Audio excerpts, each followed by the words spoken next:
طلعته وجه جميل، والشمس كبسمته ظل ظليل.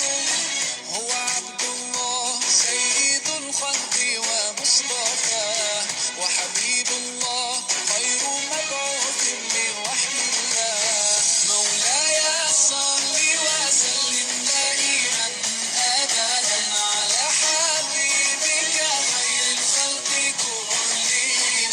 مولاي صل وسلم دائما أبدا على حبيبك خير الخلق كلهم. يا رب صل عليه، يا رب صل عليه، يا رب صل عليه صلوات الله عليه.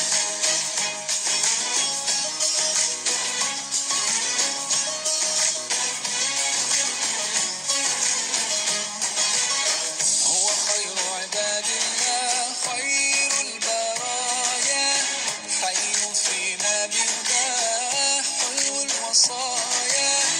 نسألك الله أن تجمعنا يوما برسول الله، من كوثره يروينا فتقبل يا رباه. مولاي صل وسلم دائما أبدا على حبيبك خير الخلق كلهم. مولاي صل وسلم دائما أبدا على حبيبك خير الخلق كلهم.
اللهم بارك لنا في آبائنا، اللهم بارك لنا في أمهاتنا، اللهم اجز عنا والدينا الذين ربونا على طاعتك خير الجزاء، اللهم ارحمهم برحمتك التي وسعت كل شيء، ارحمهم أحياء وأمواتا، ارحمهم أحياء وأمواتا يا رب العالمين. اللهم من كان منهم حيا فألبسه لباس الصحة والعافية واجزه عنا خير الجزاء، ومن كان منهم تحت التراب اللهم فصب الرحمة على قبره صبا، اللهم فيسر حسابه ويمن كتابه ويمن كتابه ويمن كتابه برحمتك يا أرحم الراحمين.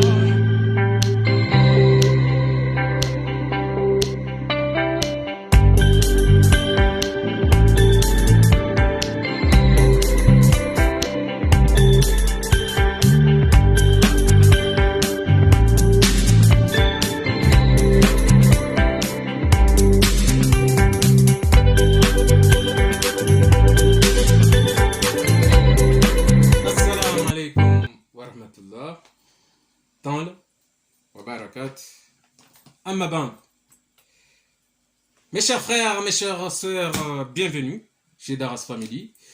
Bien sûr, tous les frères et les sœurs qui sont présentes ici avec nous, nous vous souhaitons la bienvenue. Bien sûr, nous sommes le jeudi 11 mars 2021. Bienvenue chez Daras Family. Welcome to Daras Family. Mjandro Harmai Daras Family. Voilà, alors aujourd'hui nous allons bien sûr, notre sujet aujourd'hui, c'est-à-dire notre thème. Le thème d'aujourd'hui, nous allons parler de El-Hijab. Le hijab qui est venu quand même, qui est devenu un sujet sensible dans le monde entier. Dans le monde entier, c'est devenu un sujet sensible. Mais nous allons quand même préciser et montrer que El-Hijab n'a jamais fait de mal à personne. Voilà. Nous précisons aussi que par rapport à certains hypocrites qui croient que les maris musulmans obligent leurs femmes à mettre le hijab, nous voulons leur dire, ils n'ont encore rien compris, nous allons leur donner les explications pourquoi.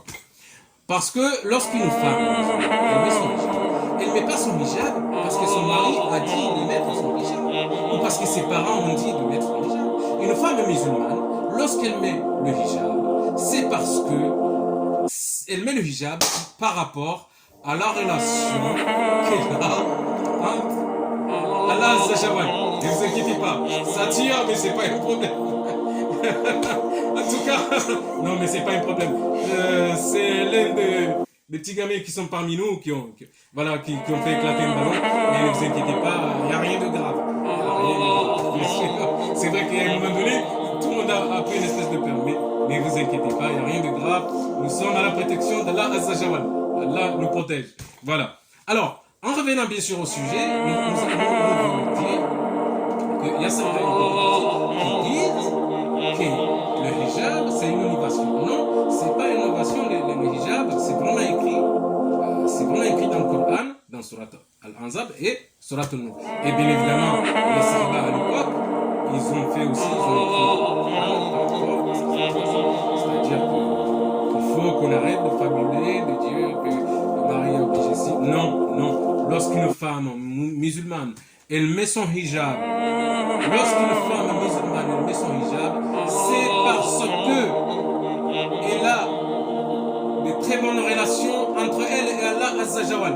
Elle met le hijab, pourquoi? Elle le met par rapport à son Seigneur, à notre Seigneur à tous. Elle le met par rapport à la relation qu'elle a avec Allah Azzawajal. Voilà, c'est tout. Parce qu'il faut savoir une chose. Nous les musulmans, qu'est-ce qu'on fait? On informe. On est là pour informer notre peuple. Voilà. Mais en aucun cas, on n'oblige personne. C'est-à-dire aujourd'hui, la femme, elle est libre de ne pas mettre le hijab si elle veut. Bien sûr. Par contre, quand elle va faire la prière, elle est obligée de mettre son hijab. Ça, c'est obligé. Voilà. Et ça, c'est Allah qui l'oblige. Voilà. C'est pour ça que on voulait parler un peu de ces petits commentaires, de ces petites publicités mensongères que certains hypocrites disent souvent que les hijabs c'est pas vrai, que l'époque des prophètes ça n'existait pas. Ben si, l'époque du prophète ça existait. Ça existait. Le hijab, bien sûr, ça existait. Regardez, lorsque il y a Mohammed, alayhi salatu wassalam, notre prophète, la veille de l'Aïd, l'après-midi, après la Ansur, il avait ordonné, il avait dit à toutes les femmes du quartier, voilà, de laisser l'Aïd, vous avez le droit de participer à la fête des musulmans, c'est-à-dire l'Aïd. C'est-à-dire, bien sûr, après le Ramadan, que les gens avaient fait le Ramadan, il a dit, vous avez le droit. Vous avez le droit de participer, de venir à la mosquée, bien sûr, demain. Il y avait une femme qui avait dit, Indani fil hijab. Ça veut dire, cette femme voulait dire au prophète qu'il y a prophète, nous avons une sœur qui est avec nous, mais qui n'a pas le jibab. Voilà, et le prophète, il a répondu. Nabi Muhammad, sallallahu alayhi wa sallam, il avait dit, Wakal. C'est le prophète qui répond, Wakal, fi usubiha, wa utubiha, fil jibab biha. C'est-à-dire, le prophète, il répond à cette femme, il dit, dans ce cas-là, vous tous, il y en a une qui va lui apprêter son hijab, c'est-à-dire son hibab, pour aller à la fête des musulmans. Voilà. L'une d'entre vous lui apprêtera son hijab pour pouvoir participer à la fête des musulmans avec vous toutes. Voilà. C'est pour ça qu'on dit, les gens, bien sûr, qui disent que ça n'a pas existé, si, que le prophète, si, parce que le prophète lui-même, il disait aux femmes qu'Allah l'a obligé, chaque musulman qui se respecte, bien sûr, doit mettre al-hijab. Bien sûr, c'est tout à fait normal et correct. Et d'ailleurs, dans ce hadith, c'est Abu Hari et Muslim qui a rapporté ce hadith. Voilà, dans le Coran, voilà, Abu Hari et Muslim, que vous connaissez très bien, je pense, voilà, qui a rapporté ce hadith. C'est pour ça qu'aujourd'hui, il faut qu'on arrête. Parce que nous avons même des frères, il faut dire la vérité, il faut dire ce qui est. Nous avons même des frères musulmans, certains imams, une minorité bien sûr, des imams, pas une majorité. Parce que la majorité des imams ou d'infundis, de professeurs coraniques, musulmans, ils savent très bien que le hijab, c'est une obligation. C'est une obligation pour la femme musulmane. Pourquoi? Parce que cette femme musulmane qui met le hijab, c'est entre elle et la relation qu'elle a avec Allah Azzawajal. C'est-à-dire aujourd'hui, lorsque vous vous moquez de, bien sûr pas vous directement, mais je veux dire, quand certaines personnes, ils se moquent des femmes qui mettent le hijab, ou ils en rigolent par rapport à cette femme, ou par rapport à ces femmes qui mettent le hijab, en fait, celui ou celle qui a tort, c'est eux. C'est les moqueurs. Voilà, c'est les moqueurs qui sont perdants. Pourquoi? Parce que cette femme, elle met le hijab. Pourquoi? Parce qu'elle fait ce que Allah a autorisé. Et bien sûr, elle ne fait pas ce que Allah a interdit. Ça veut dire, c'est tout gagnant pour cette femme. D'abord, déjà d'une, cette femme-là, elle est protégée. C'est-à-dire ces femmes-là, ces femmes qui mettent le hijab, ce sont des femmes qui sont protégées dans son monde par Allah. Allah Azzawajal, il envoie al-mala'ikat, il envoie les anges. Chaque femme musulmane qui met le hijab, à chaque pas qu'elle fait dans la rue, elle est suivie par un ange différent que Allah envoie, en montrant que c'est une femme sage, bien sûr, elle met le hijab dans son cœur. Si dans son cœur, elle met le hijab par rapport à sa relation avec Allah Azzawajal, bien sûr qu'Allah envoie chaque jour qu'elle bouge, Allah il envoie un ange qui la protège. Attention, ça n'a rien à voir entre les deux anges que nous avons à droite et à gauche. Voilà, ça n'a rien à voir. Voilà. C'est un ange spécial qu'Allah envoie à ces femmes-là pour leur mettre à leur protection. Voilà. Pour vous dire que vraiment, ce sont des gens qui sont aimés. Pourquoi? Parce que ces femmes-là, elles ne mettent pas le hijab parce que le mari l'oblige. Nous, déjà, les maris ou les fondés ou les imams, on n'a aucun droit de les obliger. Puisque l'islam, Allah Azza wa Jalla nous dit, lorsqu'on est dans notre religion, cette religion, c'est avec amour, c'est avec respect, c'est avec tendresse. Voilà. C'est pratiquement la seule religion au monde, cette religion, l'islam, où on ne force personne. C'est l'amour vraiment. On a acquéri cette religion par amour. C'est pour ça que souvent on nous dit l'islam c'est la pauvreté, c'est la santé et le respect, la paix et le respect d'autrui. Voilà. C'est pour ça que souvent les gens ils disent ça, parce que c'est la vérité. Jamais, c'est très rare. Quand vous allez rencontrer une musulmane ou un musulman, si vraiment la musulmane elle est pratiquante, elle a la peur, elle a la crainte d'Allah, je vous jure, jamais, vous n'aurez jamais de problème avec elle. Jamais. Jamais. Jamais. Vous aurez toujours des problèmes avec la personne qui ne pratique pas. Souvent, c'est toujours comme ça. Souvent, on va voir des gens d'origine musulmane qui ne pratiquent pas la religion, qui n'ont pas la crainte d'Allah, mais ils sont juste qu'ils sont nés dans des familles musulmanes. Mais ces gens-là, vous avez plus de chances d'avoir des problèmes avec eux, avec elles, qu'une musulmane pratiquante. On le voit, quel que soit le pays d'origine, quelle que soit la couleur de peau, quelle que soit leur catégorie sociale, c'est très rare. C'est très rare. Toujours. C'est pour ça que moi, souvent, je leur dis d'ailleurs, je le dis à des gens qui ne sont pas musulmans, qui font partie des autres religions, je leur dis, lorsqu'on discute, on a des discussions, parce que souvent on a des discussions ici, on en parle souvent, dans notre ville, on dit souvent, on donne des avis, chacun donne son avis. On donne des avis par rapport à ce qui se passe, par rapport à notre religion, comment elle a été reçue et comment elle est mal vue au XXIe siècle, et en particulier ici en France et en Europe. Moi je leur dis tout simplement, ce sont des gens quand même qui connaissent bien leur religion, ce sont des chrétiens, des catholiques, des bouddhistes, des Jéhovah, des témoins des Jéhovah, des christianistes. Tous, on arrive à avoir un dialogue, j'arrive moi à avoir un dialogue avec eux souvent. Eux ils donnent leur avis, j'accepte, je respecte, mais moi aussi je donne mon avis. Et je leur dis, regardez, lorsque vous allez croiser un musulman ou une musulmane qui pratique la religion et qui a la crainte d'Allah, eh bien vous n'aurez jamais de problème avec elle ni avec vous. Ça sera toujours souvent des gens qui sont d'origine bien sûr musulmane, mais qui ne pratiquent pas, souvent c'est ça, pas tous, mais une minorité, c'est tout moment qui pose problème. Quand je parle comme ça, pourquoi? Parce que j'ai parlé avec certains prêtres, des prêtres qui m'ont expliqué un peu leur vie, en fait leur point de vue par rapport à notre religion. Ils me disaient, oui, mais le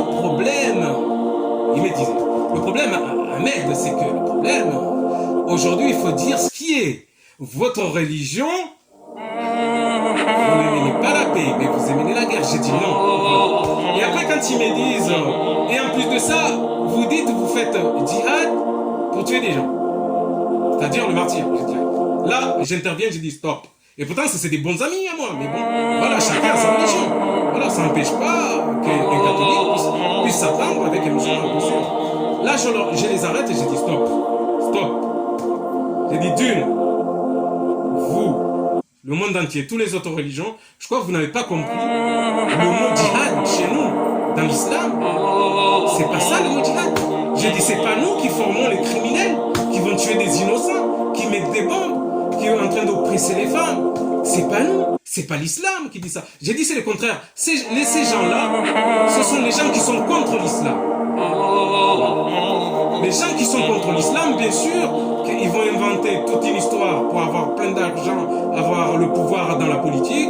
Bien sûr, ils vont tuer des innocents, ils vont mettre des bombes, ils vont dire son nom de l'islam. Mais jamais, je leur dis jamais, un vrai musulman, il ne tue pas, il est en paix, il est généreux, voilà. Mais j'ai dit tout simplement, là on parle entre nous, comme je leur disais, mais le monde politique, bien sûr, eux aussi, ils ont mal compris. C'est problèmes. Jusqu'à maintenant, il y a des problèmes. Pourquoi? Parce qu'on mélange tout. Les gens, le monde politique, ils mélangent tout, mais même les gens quand même qui sont croyants, même s'ils ont une autre religion, regardez comment ils nous regardent nous. Moi, quand je parle avec certaines personnes, Claude, et qui me disent ça, je me dis, mais, franchement, on est mal vu. Ça veut dire qu'ils ont mal compris. Et quand ils disent, quand je leur dis, bien sûr, est-ce que moi, je suis violent? Est-ce que je suis quelqu'un qui aime la guerre? Mais eux, ils disent, non, mais toi, c'est pas pareil. Toi, tu es spécial. J'ai dit non, mais voilà, c'est là où vous vous trompez. C'est pas que je suis spécial, c'est que parmi les musulmans qui pratiquent la religion, vous connaissez que moi. Vous connaissez que moi. Mais si vous devez connaître tous les musulmans qui pratiquent la religion, vous parlerez pas comme ça. Vous parlerez pas comme ça. Et oui, parce que les gens maintenant, ils se font quoi? Ils se font des étiquettes. Bien sûr, on a été étiquetés comme des points, comme des objets. Voilà. Maintenant, c'est le contraire. Il est vrai qu'aujourd'hui, dans notre époque, surtout ici en France et en Europe, on est mal vu. Les musulmans, on est très mal vus. On est très mal vus. On est très mal vus. Il faut le savoir qu'on est très mal vus. Les gens, ils voient mal. Pourquoi on est mal vus? Parce que tout simplement, il y a des criminels qui disent au nom de l'islam, ils tuent des innocents. Pourquoi on est mal vu? Parce qu'il y a des criminels qui disent au nom de l'islam, ils mettent des bombes. Pourquoi on est mal vu? On est mal vu parce qu'il y a des criminels, bien sûr, qui oppressent les femmes. C'est pour ça qu'on est mal vu. C'est pour ça que, franchement, il va falloir vraiment que le recteur de France, c'est-à-dire le recteur des musulmans de France, prenne les choses en main avec l'aide d'Allah Azawajal. Voilà, il faut qu'il fasse quelque chose. Il faut que tous les imams de France et d'Europe, il faut qu'ils bougent. Il faut montrer que notre religion n'est pas une religion de guerre. Notre religion n'est pas une religion de haine. Notre religion, ce n'est pas une religion de pression. Notre religion, c'est une religion d'amour, de paix et de respect d'autrui. C'est ça l'islam. C'est ça l'islam. Mais le problème, bien sûr, les choses sont mal vues. Pourquoi? Parce que ceux qui ont un certain pouvoir, qui pourraient faire des publicités, des bonnes publicités pour dire la vérité, pour montrer la vérité. Parce que nous, c'est la vraie publicité, l'islam. Les musulmans, moi, il faut dire ce qui est. On ne va pas, voilà, je vais dire, c'est pas des fleurs que nous lançons dans notre religion, nos frères, nos sœurs. Mais il est vrai que tout musulman et tout musulman qui pratique la religion, qu'il soit dans le petit coin du monde, qu'il soit en France, en Europe, n'importe où dans le monde, ces gens-là, ils pratiquent vraiment, ils n'ont pas de haine. Ils ont vraiment l'amour en eux, on le sent. Ils ont l'amour en eux. Voilà. Parce que c'est des vrais pratiquants, ce sont des gens, des vrais musulmans. Ils ont compris. Ils ont compris le Coran. Ils ont compris le Coran. Ils ont compris qu'Allah Azawajal, le message qu'on nous avait passé, ils ont compris le message de Mohammed alayhi salat wa salam, ce qu'il a voulu nous faire passer. Voilà. C'est pour ça que j'ai dit, bien sûr, j'encourage à nos frères qui ont un bon comportement, de continuer avec son bon comportement, parce que peut-être il va arriver avec une certaine époque où les autres communautés vont venir eux-mêmes, ils vont voir eux-mêmes de leurs propres yeux que les musulmans, il n'y a pas que les gentils que les musulmans dans le monde. Le musulman qui pratique sa religion, ce n'est pas un musulman qui veut des problèmes. C'est un musulman qui va faire sa prière, il va lire le Coran, le Karim, et lorsqu'il voit quelqu'un, il l'aide. C'est ça les vrais musulmans. Et il y en a beaucoup, bien sûr. Il y en a beaucoup de musulmans. Mais bien sûr, il suffit d'une minorité qui font le mal et tous les musulmans nous offrent. Regardez, je vais vous donner juste un petit exemple. Juste un petit exemple. Vous avez votre champ de tomates. Voilà. Et vous avez dans ces champs de tomates, il y a juste une tomate qui est pourrie. Si vous n'enlevez pas cette tomate qui est pourrie, au plus vite, cette tomate pourrie va pourrir tous les autres tomates. Tous les autres tomates, ils vont pourrir. C'est-à-dire, par là, bien sûr, si cette tomate qui est pourrie, vous ne l'enlevez pas, les gens, lorsqu'ils passent devant votre champ de tomates, qu'est-ce qu'ils vont dire? Mais lui, toutes ces tomates, ils sont pourries. Pourquoi? Parce que les gens, au lieu de regarder les autres tomates qui sont bien, qui brillent, ils vont voir juste la tomate qui est pourrie. Ils vont juste voir la tomate qui est pourrie. Voilà. Mais les autres tomates qui sont autour, qui brillent, ils vont pas le voir. Voilà. C'est pour ça que je dis, la dame, aujourd'hui, il faut qu'on se calme. Il faut vraiment qu'on arrête. Voilà. Je donnerai aussi un conseil par rapport à la jeunesse aussi. Notre jeunesse, il ne faudrait pas qu'ils tombent dans les mauvais mains. C'est-à-dire dans les mauvais bras. Bien sûr. Il faut qu'ils tombent vraiment sur les vrais musulmans qui peuvent leur enseigner la vraie religion. Voilà. Mais il ne faut pas que nos jeunes tombent dans les mains des psychopathes. Voilà, vous avez compris. Les mains des psychopathes, c'est qui? Ce sont les gens qui salissent notre religion. Ben oui, ce sont les gens qui salissent notre religion. Voilà.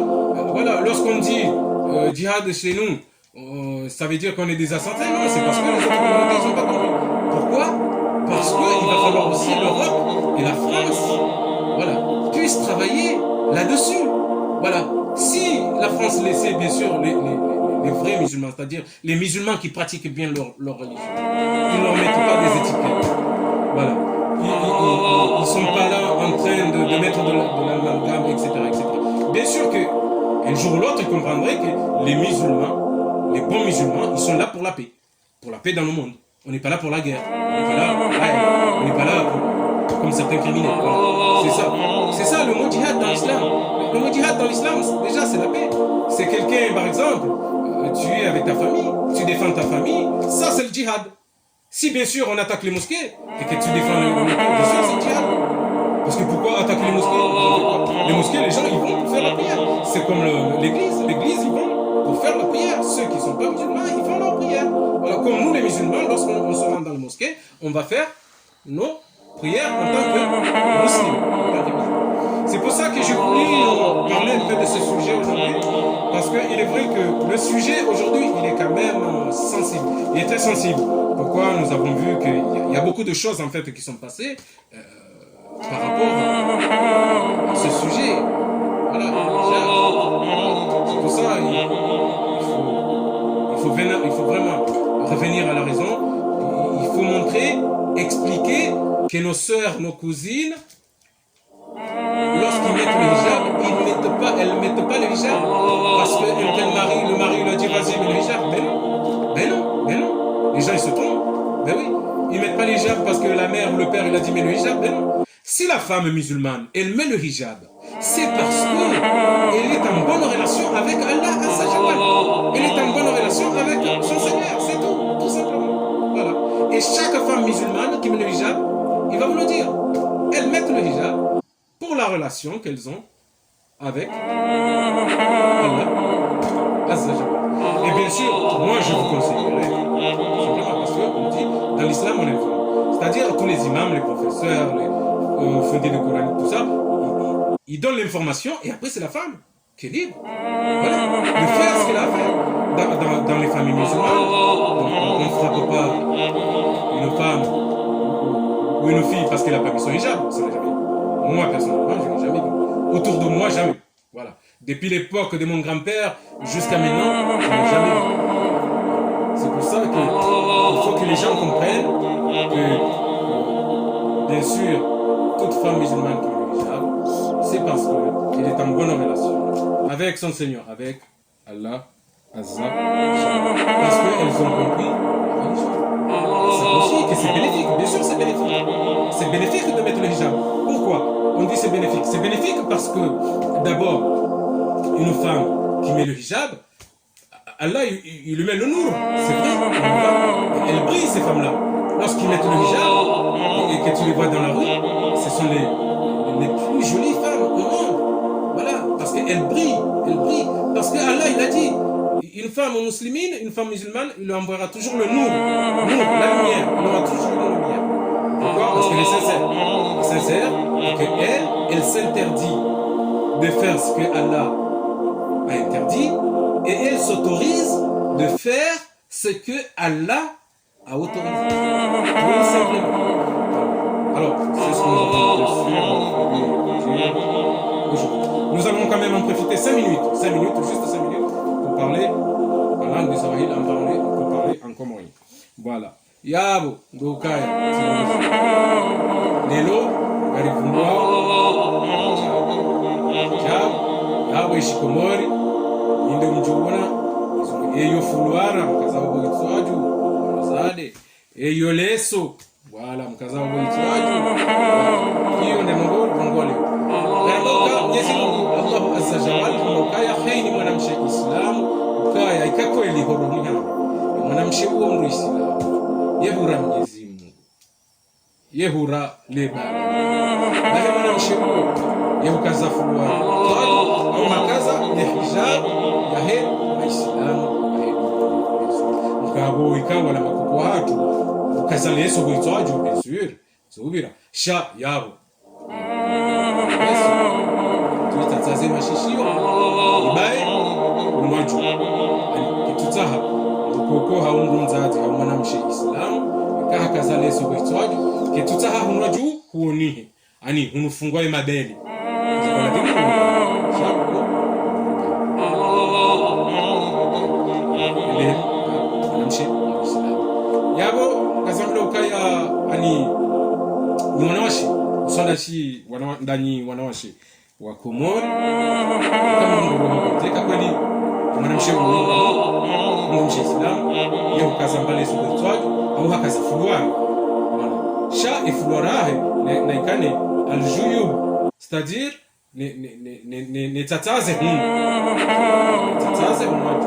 watu ni mabele watu ni maforma pourquoi tahini haukaya wakati wa mtume wanawasha Waislamu wakabukaza hizo hijabu zao mtume akawaambia ukaya utataza mmoja ndio al-shabab yusiha hata iprotege ani iwania yaljuyub rambao ihonda kunwa juu ngatataze mabele atataze mjao ndihi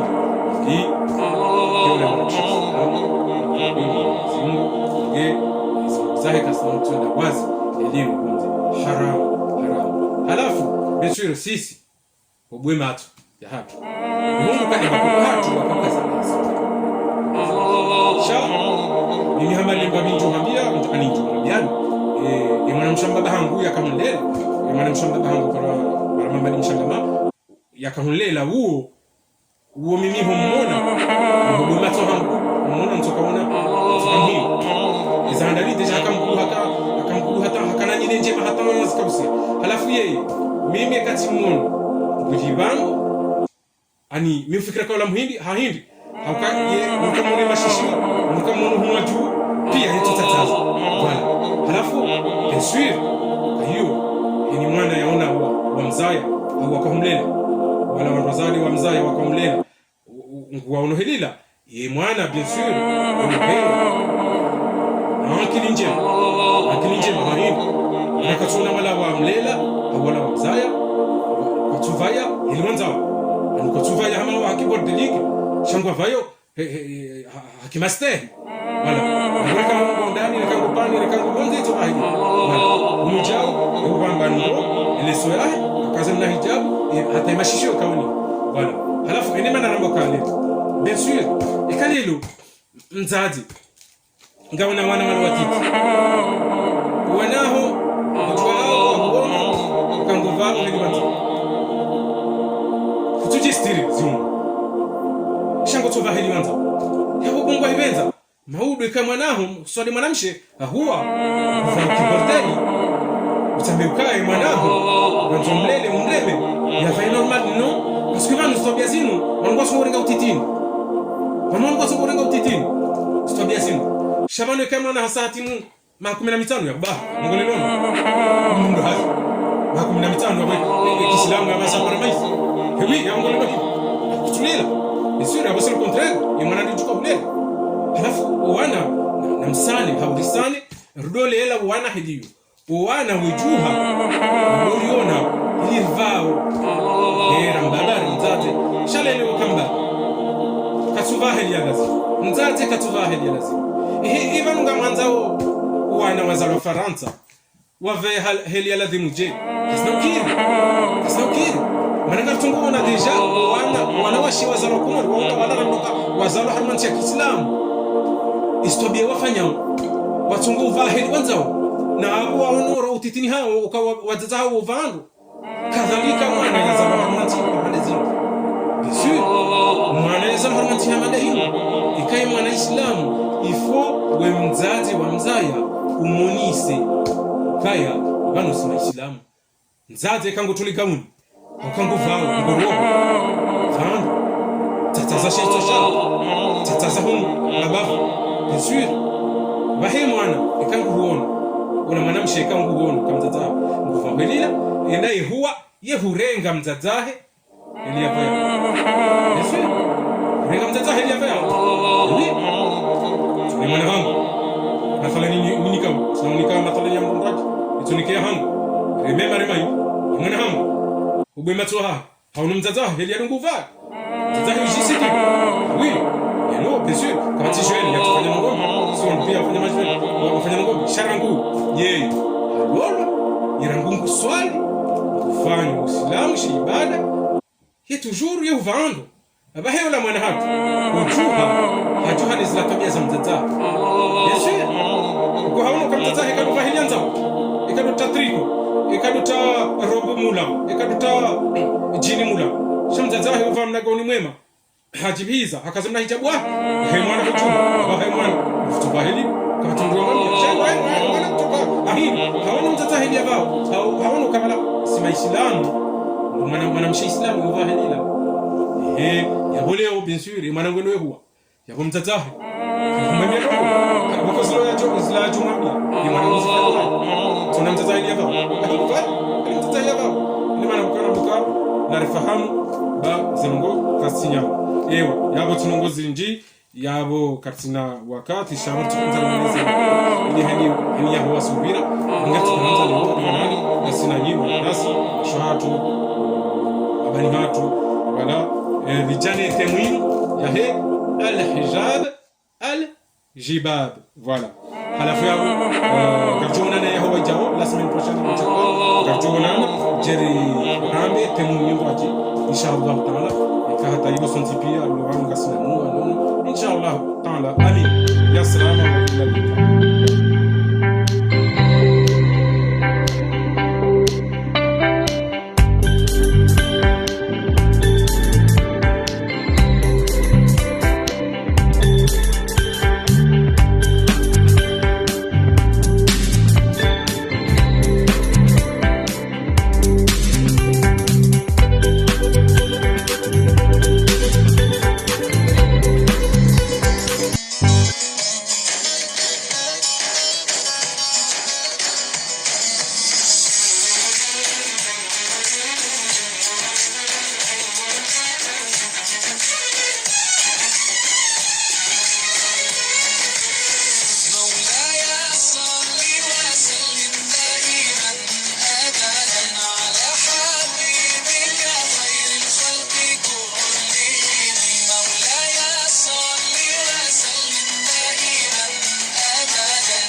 طلعته وجه جميل والشمس كبسمته